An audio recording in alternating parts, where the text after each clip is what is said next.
Tá aparecendo? Sim, está aparecendo. Tá tudo ok. Então, beleza. Então, boa tarde. Meu nome é Ana. Sou professora do Instituto de Química, do Instituto de Química não, perdão, do Instituto Federal, né, o Campus Cuiabá, Bela Vista. Tenho ministrado a disciplina de tecnologia de bebidas, né, dentre outras disciplinas também, que eu tenho ministrado no campus. E hoje eu vou apresentar um pouco mais para vocês sobre o processo da química no desenvolvimento de bebidas. Como eu havia falado anteriormente, essa é uma disciplina que eu tenho, estou à frente desde junho, né, que foi quando eu comecei a assumir ali no Instituto, e ela é voltada a alunos do técnico integrado em Química, né, integrado ao ensino médio. E nela a gente trata vários processos, tanto processos de legislação, quanto processos de produção e reações envolvidas no desenvolvimento de bebidas. Então, vou trazer um pouquinho desse campo aqui das bebidas para vocês também, certo?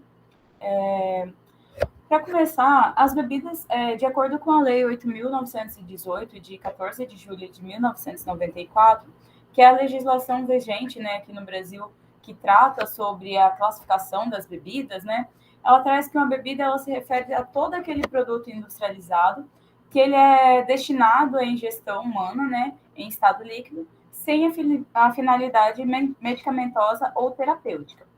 Essas bebidas elas são classificadas de acordo com o teor alcoólico, né? Então ela pode ser tanto as bebidas alcoólicas quanto bebidas não alcoólicas. E o que vai diferenciar uma da outra é justamente o teor alcoólico, a graduação alcoólica, né? Todas aquelas bebidas que têm o teor abaixo de 0,5%, abaixo de 0,5 grau GL, né, que é o grau Gay-Lussac, ela é classificada como uma bebida não alcoólica, né? Já aquelas bebidas que estão acima de 0,5 grau GL são classificadas já como bebidas alcoólicas. Esse grau GL ele nada mais é do que a própria porcentagem, né, em volume do teor alcoólico. Ela só foi uma medida desenvolvida, né, por Gay-Lussac, por isso recebeu o nome de grau GL, né, que é de grau Gay-Lussac. Mas, em suma, é o mesmo significado da porcentagem em volume.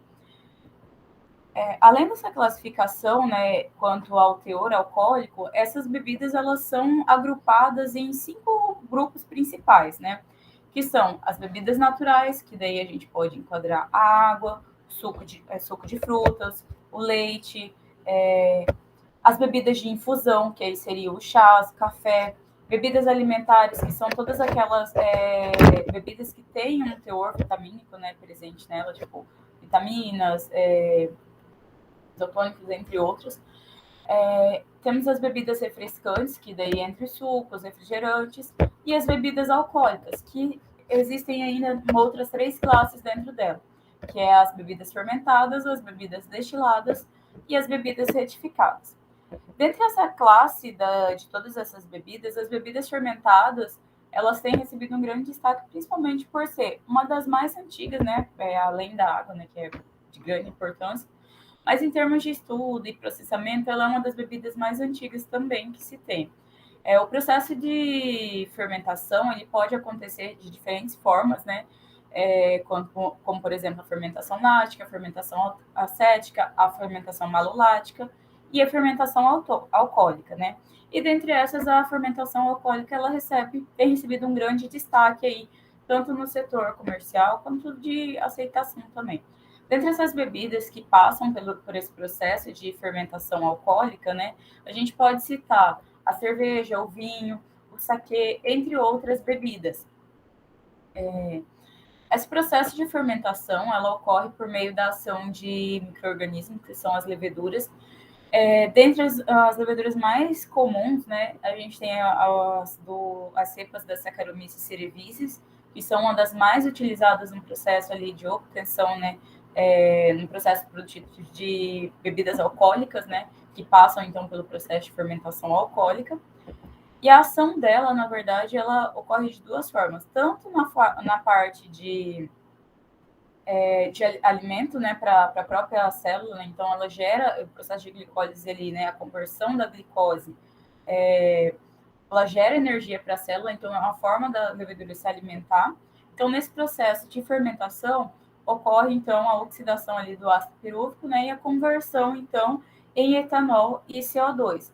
Então, de modo geral, o processo de fermentação, ele nada mais é do que a produção aqui do etanol partindo de moléculas de glicose, né? E nesse processo a gente tem a geração de CO2 também.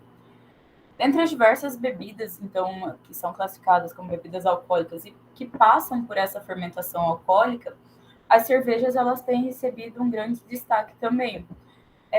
Se a gente for para um panorama, né, da produção de cerveja no mundo, o Brasil ele se encontra em grande destaque, né? Então ele está aqui na terceira posição mundial no ranking de produção de cerveja, né? Ficando atrás apenas aqui da China e dos Estados Unidos, né?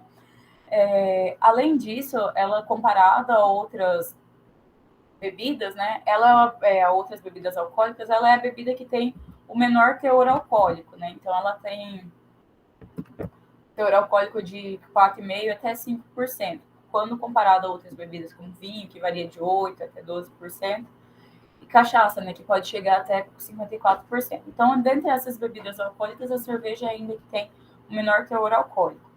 Em termos de vendas, né, por milhões de litros de cerveja no Brasil, para a gente ter uma noção do quanto ela é consumida, é estimado que até o final de 2022 seja comercializado, né, seja vendido cerca de 15,4 bilhões de litros de cerveja. Em relação à produção, né, por região, a maior parte da produção ela se concentra assim, nas regiões sul e sudeste, né? E atualmente no Brasil a gente tem cerca de 610 cervejarias que são registradas, né, que têm o registro de funcionamento. Então a gente consegue observar que essa é uma bebida que tem bastante valor econômico, né?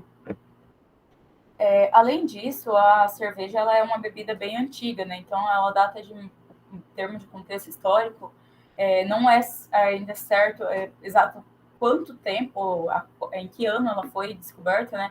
Mas há registros de cerca de mais de 10 mil anos antes de Cristo, na região ali da Suméria e da Mesopotâmia, região mesopotâmica, né? Mais ou menos nessa região aqui. E ela foi descoberta de forma acidental, né? Por meio da fermentação de alguns cereais, né? E acabou expandindo tanto o processo de produção quanto também a expansão de exportação dessa bebida também. De modo geral, uma cerveja basicamente ela é composta por 4 ingredientes principais, que são a água, o malte, o lúpulo e o fermento, que seria aqui no caso as leveduras que vão ser as responsáveis por fazer o processo fermentativo. Cada um desses ingredientes ele tem um papel importante na produção da bebida, né? Ele vai conferir algo em específico para a bebida. A água, ela, de modo geral, ela é a maior composição química, né? A maior composição em termos de ingredientes da cerveja é basicamente a água, né? Então, no processo produtivo, a gente tem 2 tipos de água. A água cervejeira, que é aquela que vai ser utilizada, né, realmente ali para o preparo do malte, para a moagem, a transferência dos produtos, né, por todo aquele processo mesmo de produção da cerveja. E a gente tem a água de serviço, que é utilizada já em outros locais, ou para lavagem dos equipamentos, entre outros, que não tem tanta influência assim. Mas, de modo geral, essa água que é utilizada, ela necessita ser livre de turbidez, ela precisa ter um pH controlado, né? Então, o pH varia ali de 5 até 9,5%, até 9,5%, e ter uns padrões microbiológicos bem garantidos, né? Então, não pode haver contaminação, tanto de fungos, bactérias, entre outros contaminantes também não pode estar presente ali nessa água. O malte, ele nada mais é do que o cereal que passou por um processo de germinação e, posteriormente, esse cereal ele foi aquecido. Dentre os diversos cereais que podem estar sendo utilizados, né, a cerveja é o que é mais utilizado, tanto que alguns países ainda têm a legislação de que não pode ser utilizado outro cereal ali para a produção de cerveja, a não ser a cevada. então ela tem um grande papel aqui durante a produção de cerveja. Esse malte, ele é um composto, ele é rico em amido, né? E para a obtenção dele, ocorre uma diversidade de reações aqui no processo de malteação. De modo geral, para se obter o malte, a gente passa por 3 processos principais, né? Que seria um processo inicial de maceração, no qual a gente vai fornecer a água, vai umedecer esse grão, né? Para poder iniciar o processo de germinação. Essa germinação ela é importante porque a partir da germinação vai ser ativado algumas enzimas que vão ser utilizadas nos processos lá de conversão do amido em glicose, que eu vou falar mais para frente um pouquinho. Após esse início do processo de germinação aqui, né, que é conduzido ali por um rigoroso controle de temperatura e umidade, né, além de oxigênio e CO2, em que a umidade ela fica variando entre 45% e 50%. Então, nessa germinação, ocorre a formação desses rizomas aqui. Após esse processo de germinação, após iniciado esse processo de germinação, esse grão ele passa por um processo de secagem, né, que vai fazer com que o malte se torne mais estável, né, e vai cessar esse processo de germinação, promovendo, então, a formação do malte, que seria esse grão, mas já tostado, conforme a gente pode ver aqui, certo?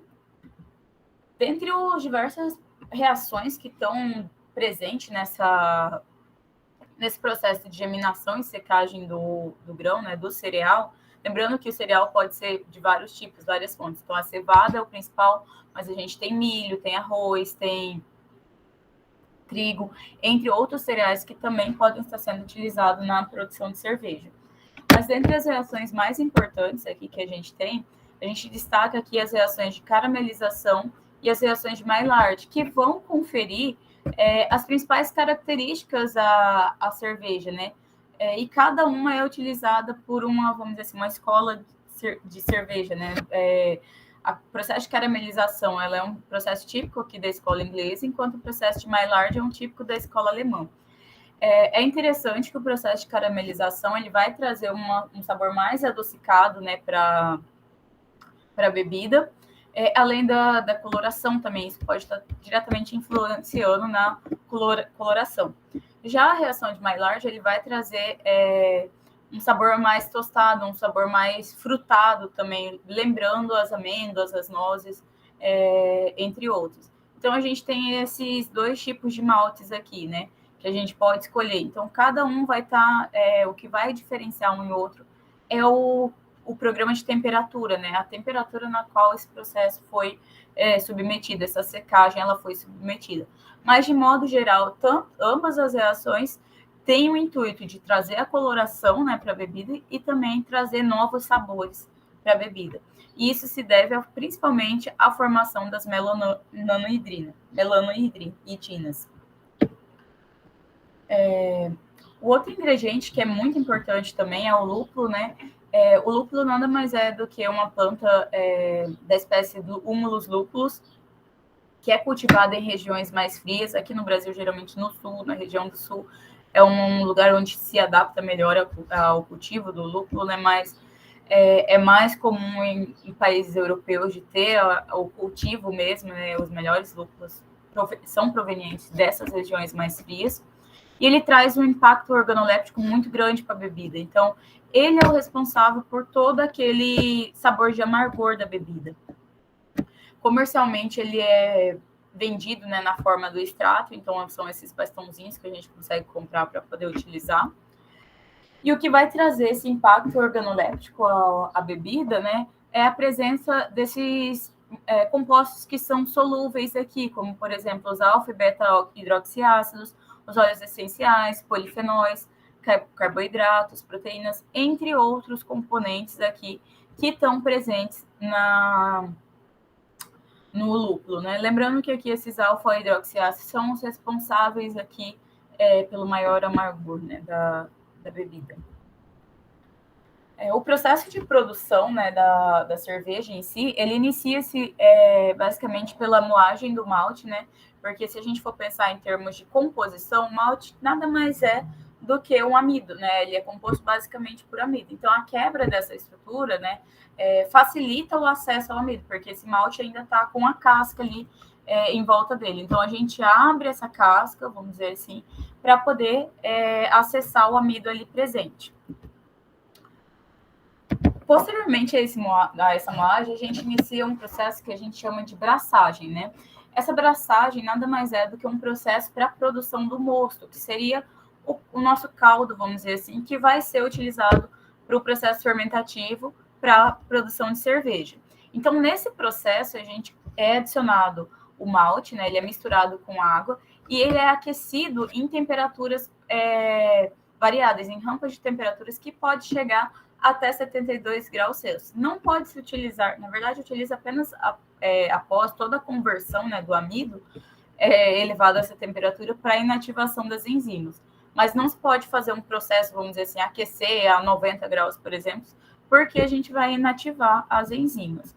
Quando a gente fala, então, nesse processo aqui da obtenção do mosto, né, esse processo aqui, nada mais é do que a ação das amilases, né, a alfa e a beta-amilase, ela vai agir ali na estrutura do amido e vai converter o amido em maltose e, posteriormente, as outras enzimas presentes, que é a maltase, ela vai quebrar essa maltose, né, que são dímeros aqui de glicose, e vai quebrar ela em moléculas de glicose. Então, o processo de braçagem inicial, né, o processo inicial, nada mais é do que a quebra do amido em moléculas de glicose para a gente utilizar essa glicose posteriormente no processo fermentativo, conforme eu mostrei anteriormente para vocês.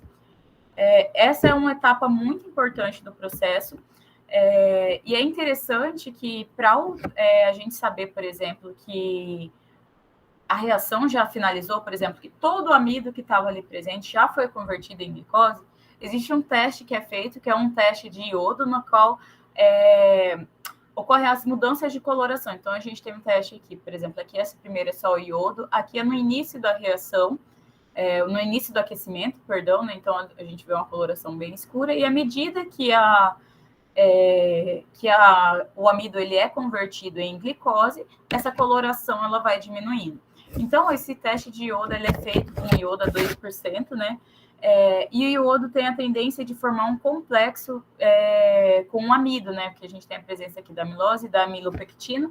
Então, elas vão complexar com o iodo, apresentando, então, uma mudança de coloração. Esse complexo do iodo e amido, ele apresenta uma coloração azul escuro. Aqui está parecendo preto, mas na verdade é azul escuro. Isso vai ser um indicativo de que a reação ainda não finalizou, que a conversão do amido ainda não foi cessada. À medida que a gente avança, então, na reação, a gente consegue observar a descoloração até chegar nesse ponto em que houve a total conversão ali do amido em glicose, então, por isso, a gente não tem a formação mais do complexo. Lembrando que esse teste é feito também nas indústrias, tanto na indústria quanto nos processos de produção de cerveja artesanal. Posteriormente a esse processo, né, após toda a conversão do amido em glicose, essa mistura ela vai passar por um processo de filtração e lavagem para a separação desse malte aqui do resíduo de malte. Lembrando que esse resíduo de malte também pode ser utilizado para outros fins, né, também. E posteriormente o líquido que vamos dizer assim, que é filtrado, que seria o nosso mosto, né, ele passa por um processo de fervura por mais ou menos de 2 horas. E nesse processo aqui de fervura, é adicionado o lúpulo. Lembrando que esse lúpulo geralmente é adicionado em etapas para não causar um amargor muito forte na bebida. Essa fervura do mosto, ele serve nada mais que para dissolver, né, para o processo de dissolução do lúpulo, promovendo, então, a solubilização dos óleos essenciais e a isomerização dos alfa-hidroxiácidos em iso-alfa-hidroxiácidos, né? E a extensão dessa isomerização que vai regular, então, essa questão do amargor na cerveja, né? Além disso, esse processo ainda é utilizado também como uma forma de esterilização, né? Para a gente eliminar as bactérias que estão ali presentes. Após esse processo, então, de fervura, esse mosto, ele passa, então, por um processo de resfriamento, que ele é feito com trocadores de calor, né? Então, O objetivo aqui é diminuir a temperatura entre 9 e 15 graus Celsius, resfriar, né, esse mosto, porque esse mosto vai ser utilizado posteriormente para o processo fermentativo, né? Então, a gente precisa resfriar para não inativar ali as leveduras, que também trabalham numa faixa específica ali de temperatura. Nesse processo, ele é seguido pela aeração, né? Que no caso, o sistema é aberto para a gente poder ter a entrada de oxigênio, né? E favorecer ali, então, a reprodução das leveduras, certo? Esse resfriamento, quando a gente trabalha em sistemas sem ser industriais, a gente pode estar fazendo também no mesmo sistema de serpentinas, mas utilizando, ao invés do chiller, né, que é utilizado industrialmente, a gente utilizar gelo mesmo para resfriar. Após o processo, então, de resfriamento, essa bebida, esse mosto, ele passa, então, por processo de fermentação, em que ocorre a conversão, então, da glicose em etanol por meio da ação das leveduras, né? Dentre as leveduras, as cepas da Saccharomyces cerevisiae, ela é uma das mais utilizadas, né, no processo fermentativo. E ela é responsável pela conversão, então, do amido em glicose, conforme eu falei. Dependendo do tipo de fermentação, a gente pode obter três tipos, né, três classes de cerveja, que seriam as cervejas Ale, a Lager e a Lemke. As cervejas feitas por meio da fermentação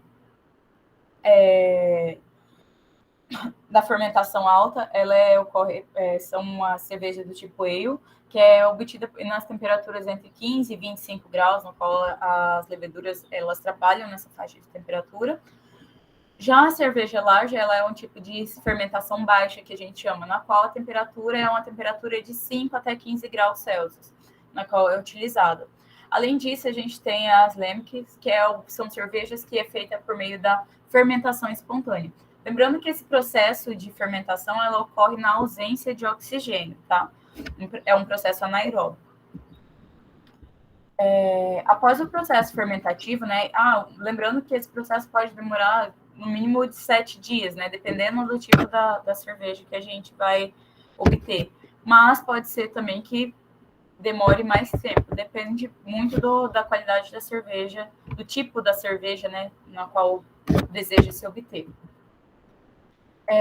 Esse processo, após o processo fermentativo, a cerveja ela passa pela maturação, na qual no mesmo sistema de produção, no mesmo bloco onde foi feita a fermentação, ocorre a diminuição da temperatura.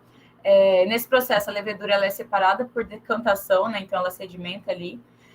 E pequenas reações ela começam a acontecer ali para melhorar o sabor da cerveja, né? Além disso, todo o carboidrato residual, né, é consumido pelas leveduras remanescentes, e esse fenômeno ele é conhecido como uma fermentação secundária.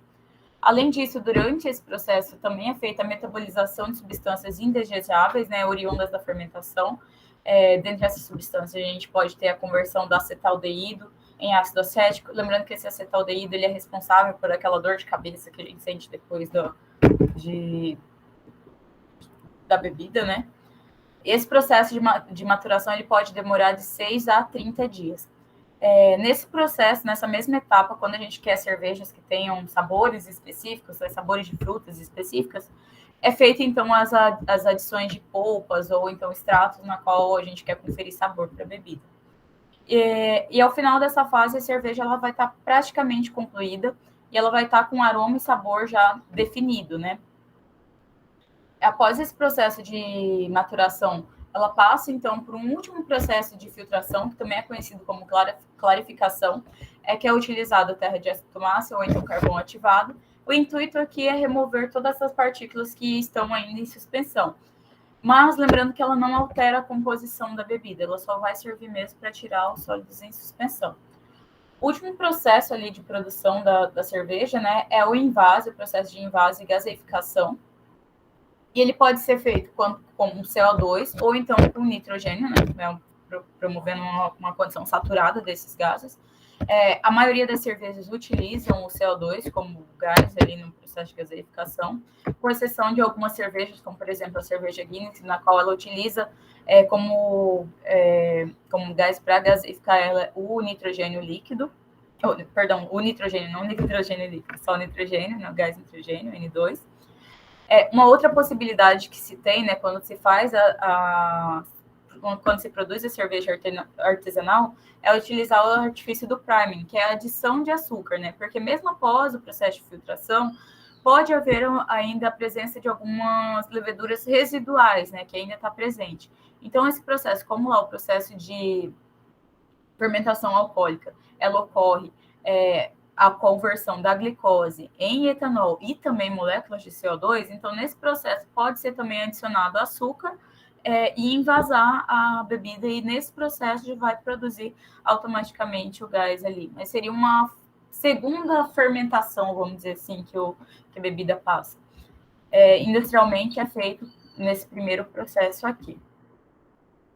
Após esse processo, né, as bebidas elas são envasadas tanto em garrafas ou então em latas, e essa cerveja ela passa então por um processo de pasteurização, que é o aquecimento, né, nada mais é que o aquecimento até a temperatura de 70, 80 graus Celsius, para poder matar os micro-organismos presentes ali. Isso garante uma maior durabilidade ao produto. Lembrando que a cerveja que não passa por esse processo ali de pasteurização, ela tem um prazo de validade inferior, e ela é então comercializada como chopp, né? Então a diferença principal entre o chopp e a cerveja seria que eles, antes do processo de pasteurização, eles são o mesmo produto. A diferença é que ao passar pelo processo de pasteurização, a gente tem uma durabilidade maior, e ela é então comercializada como cerveja, enquanto o chopp ele tem uma durabilidade menor, né, por não passar por esse processo de pasteurização. Então, a gente tem essas duas formas comerciais aqui da cerveja, tanto na forma de cerveja mesmo, quanto como chopp.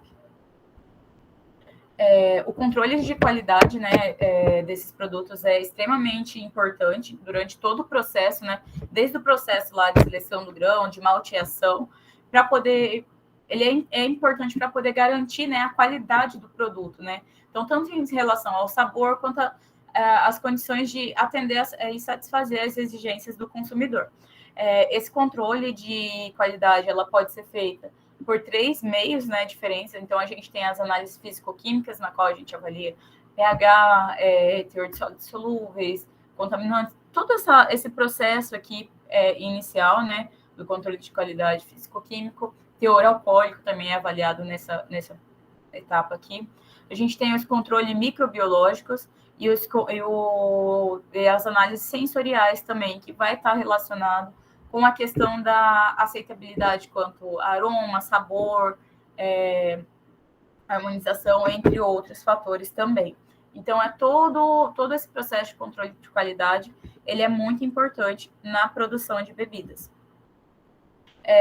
Nesse contexto de produção de bebidas, né, estando inserida dentro dessa disciplina, como por trabalhar uma diversidade de bebidas dentro da disciplina de tecnologia de bebidas, no semestre de 2000, aqui está 22/2, mas é 22/1, eu propus um desenvolvimento de um projeto, né, para os alunos, né, do Instituto Federal do Campus de Cuiabá, Bela Vista, aos alunos do 6º semestre de Química, né, em 2022/1, dentro da disciplina de tecnologias de bebidas, desenvolver um projeto que trabalhe tanto a química quanto o empreendedorismo, né? E nesse projeto, eu propus aos alunos a desenvolver uma nova bebida, né, tanto em termos de marca, qualidade, tipo de fruta. Eu deixei os alunos livres para escolherem, né?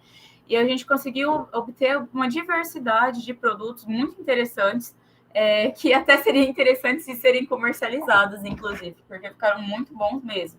Tanto em termos de marketing de venda, né? A questão do logo da empresa, forma de preparo, todo esse processo eu propus para os alunos. Eu vou mostrar para vocês algumas dessas bebidas que foram desenvolvidas no semestre passado, de 2022/1. Então, na classe dos sucos, aqui a gente teve a produção do suco de abacaxi e vinhático, né? Que além do abacaxi e vinhático, a gente tinha a presença também das frutas de maçã e canela presente. É interessante que os alunos desenvolveram essa logo aqui, eles montaram até um site para venda e fizeram um teste de aceitação também na escola. Então, antes de apresentar, eles fizeram junto com os demais alunos também, para ver a aceitabilidade da bebida. Na classe dos refrigerantes aqui, um outro grupo apresentou uma proposta de refrigerante da marca Sinestesia, né? Que a ideia aqui era remeter a cantores, a artistas, né? Então, cada bebida era inspirada em gostos de artistas específicos, né? Como, por exemplo, a gente teve aqui um refrigerante à base de beterraba, outra à base de morango, outra à base de kiwi, outra à base de coco. Então, eram refrigerantes totalmente diferentes. Uma outra proposta também foi um refrigerante de frutas vermelhas, que daí a gente tinha morango, cereja, beterraba, entre outras frutas, né? Lembrando que nesse projeto, todos os alunos fizeram todo o marketing de comercialização em relação a preço, custo, história da empresa, né? Então, teve toda essa parte do empreendedorismo envolvido também durante a disciplina. Ainda na área de refrigerante, né? Trazendo para uma coisa mais cultural, né? O refrigerante Chá por Deus, que era a base de caju, né? Um refrigerante, inclusive, ficou muito bom. Uma outra turma também, um outro grupo também fez a proposta de um refrigerante inspirado era uma edição de filmes, né? Então, era basicamente um refrigerante de amendoim, que ficou sensacional esse refrigerante. Refrigerante também de açaí e um outro refrigerante de morango também. E eles eram tinham inspirações em séries da Netflix, como Elite, Stranger Things, entre outras séries também. Então, ficou um trabalho muito interessante dos alunos. E eles também montaram um site para a divulgação do produto, né? Entrando na classe dos iogurtes, a gente teve a bebida do Tauge, que era um leite fermentado, né? À base de morango e banana, que ficou muito bom também. Um outro iogurte era o iogurte de cupuaçu, que inclusive não tem por aqui, né? De comercializado, né? Esse iogurte cupuaçu. Um outro foi esse pink banana, que era um iogurte à base de kefir e banana. Então, foram ideias bem inovadoras mesmo que eles tiveram. Um outro vinho, né, que foi proposto também, né, nesse caso ele não trouxe a bebida, mas ele propôs o desenvolvimento dessa bebida, que era um vinho à base de laranja. Então, ao invés de se utilizar a uva como fruta, foi utilizada a laranja, né, como fruto para a produção desse vinho. Além disso, teve as propostas de cervejas e hidromel, né? Então, a cerveja ali, uma cerveja artesanal à base de kiwi, uma outra cerveja já mais amanteigada, né, que era inspirada já na mitologia grega, né? Então, cada um trouxe um histórico, né, para sua empresa, um contexto para sua empresa e também para o motivo da qual desenvolveu essa bebida, né? Então, nesse foi desenvolvido tanto um hidromel quanto uma cerveja amanteigada. Lembrando que esse daqui não era alcoólico, tá? Eles só trouxeram a ideia do sabor, mas não adicionaram álcool aqui. Não era alcoólico.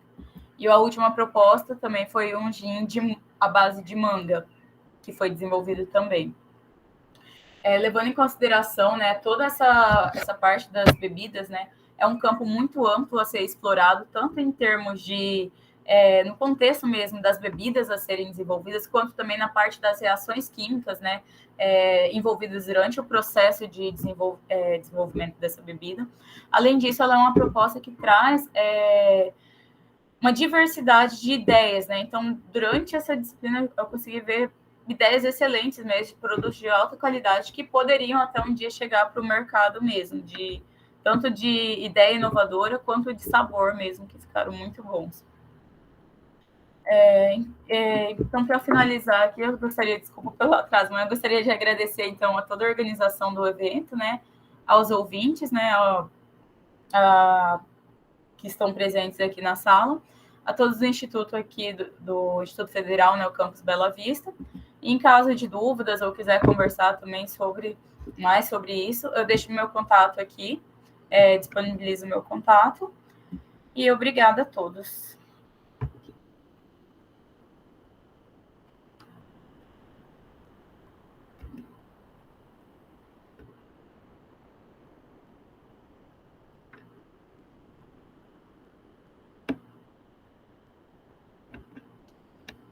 Oi? Oi. Deu... Agora que eu vi a mensagem, que não estava passando os slides, não passou nenhum? Passou.